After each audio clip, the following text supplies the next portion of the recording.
600 miles off the coast of Ecuador, west of where nothing should be, everything comes together. Tectonic plates, oceanic currents, Darwin's theory of evolution, the perfect storm of ecotourism and eager nature lovers. The Galapagos archipelago is billed as one of the wonders of the natural world, and it lives up to the hype because it's unique and remote and yet impossibly approachable. But had you told me 6 months ago that I'd walk where Darwin walked, 3,100 miles due south of Eau Claire, Wisconsin, I'd have marked you 1,000 miles off course, like some of the sailors who first landed there. On first impression, Fray Tomás de Balanga, spiritual head of all the known and unknown Spanish territories in the Americas, and one of the earliest of European explorers of the Galapagos, thought the island chain hell on earth. Parched and desperate, he described it as, quote, as though God had sometimes showered stones, and the earth there is worthless because it has not even the power of raising a little grass, end quote. Today, tourists think it worth the steep cost to linger for a few hours each on a handful of its 59 lava-lacquered islands. They arrive by planes and permitted cruise ships, by beach landings and rubber rafts called zodiacs. How I got to Galapagos is a story in personal evolution. 3 parts Darwin, 1 part Melville, and a pinch of Crusoe. So how did the Wisconsin farm boy end up living on a boat for 3 weeks in the equatorial Pacific? Well, one day last October, I ran into a friend at the post office. Wait, or was it the grocery store? No, hold on, it was at the farmer's market. Oh, hey Steve. Say, are you interested in working on a ship in the Pacific Ocean? He was talking about a 3-week job opening with National Geographic Lindblad Expeditions in the Galapagos Islands. Sure. Like that's ever going to happen. I'm 60 years old and employed full-time as a TV journalist in Eau Claire, Wisconsin. I speak sputtering Spanish, had never been to South America or slept on a boat, and I get seasick in a bathtub. I went home and forgot all about it. Months later, I think it was January, the phone rang. Hi Steve, it's me. Remember when I talked to you about working on a ship in Galapagos? Yeah? Are you still interested? Yes? Great. How does March look? I'm a busy guy, with enough projects to keep me scared straight about deadlines. The chances of having a full month open during the hectic spring were equal to those of the Milwaukee Brewers winning this year's World Series. I flipped open the calendar and found it clear as the equatorial Pacific. Well, I thought, there's still the matter of my current employer. Even if Geographic Lindblad offers me the job, there's no way my boss will allow me a month leave of absence. He would tell me it was time to choose. My boss, Dick. Yes. Wait, what? Sounds like a once-in-a-lifetime opportunity. I think you can do this if you work your tail off before you leave. Do you need a grip? There'd be plenty of that, working my tail off. After 20 hours of interviews, including editing together a trial video, they offered me the position. I locked in the airfare, Eau Claire to Guayaquil, Ecuador, and jumped off the edge of planet Midwest. 3,100 miles is a long way from home, another world away. Bienvenido a mi mundo. Steve Betchkel, CBC TV. Here, and I'm going to recompose. I locked the subject, it's already in focus, and then I recompose. Instead of the center of the frame, I put it on the right side of the frame. I'm going to go.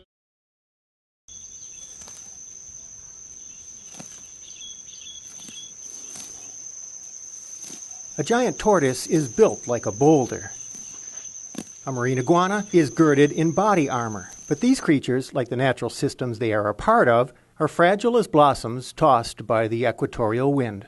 It's a distinctive group of animals and plants that occurs, many of them occur nowhere else in the world, and so there's value in knowing that they're there and knowing how they evolve.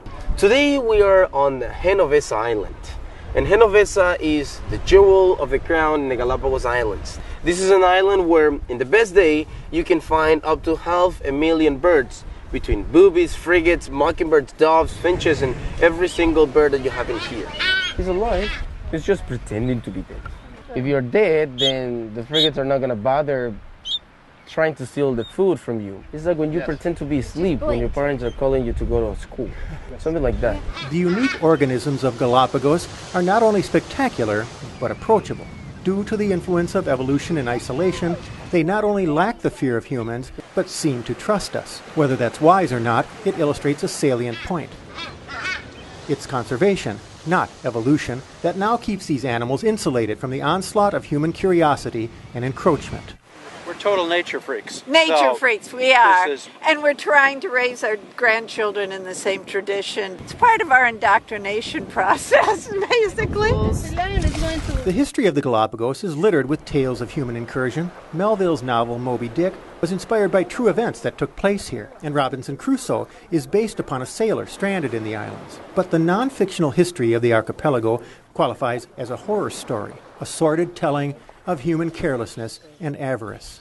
Many of the giant tortoises that flourished in the islands before human colonization were decimated by hungry sailors who herded hundreds of them at a time aboard their ships to serve as living food pantries. The goats those sailors left behind grew to be such a prolific and ponderous exotic that they eventually had to be eliminated by helicoptering riflemen. Guava trees and blackberry brambles currently threaten to overrun the natural habitat and choke the food plants that the endemic wildlife depends upon. Even today, the fear of exotic invaders leads flight attendants to douse the overhead luggage bins with bug spray before landing. What took 3.2 million years to perfect is threatened by a paltry few hundred years of human ignorance.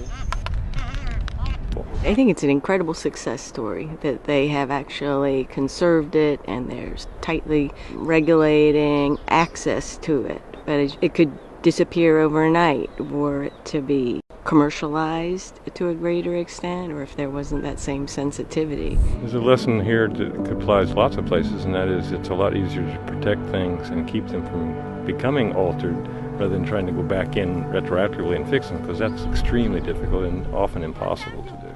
Our world is an amazing, unique place and an amazing ecosystem as a whole, and in order to keep it alive and keep it as beautiful as it is today, we have to conserve and we have to bring awareness to other people about the importance of places like this. So as these legendary islands rise in the west and set in the east, riding the Nazca Plate as it slides in a volcanic huff under South America, and the plankton-rich currents converge upon novelty and history, let us remember, we are the strangers in this strange new land, but Galapagos will live or die by the kindness and conscientiousness of strangers. It's like we're the caretakers, and if we do our job correctly, then they'll be here. But if we don't, we dare not take it for granted. Steve Betchko, CBC TV.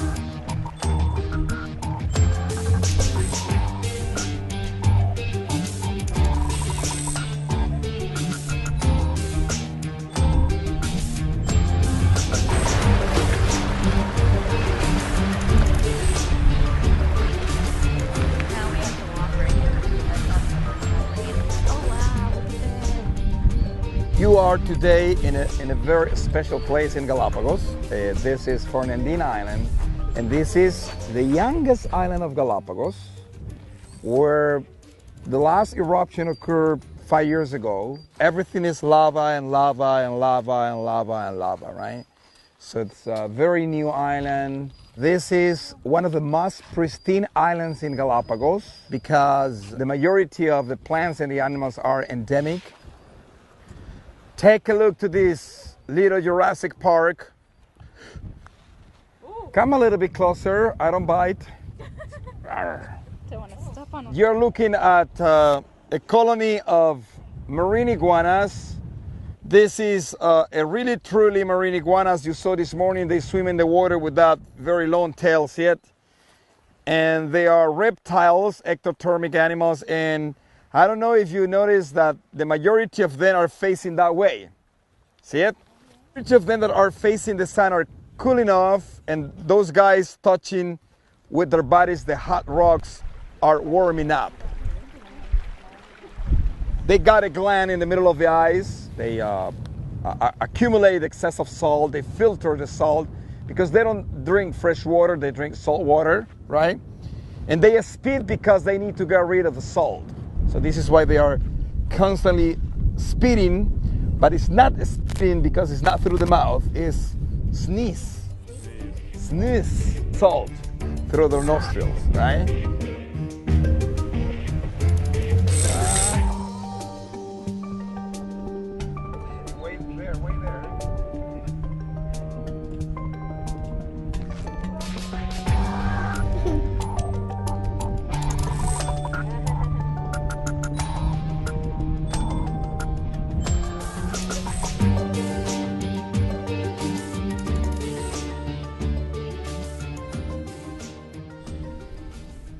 Look at this.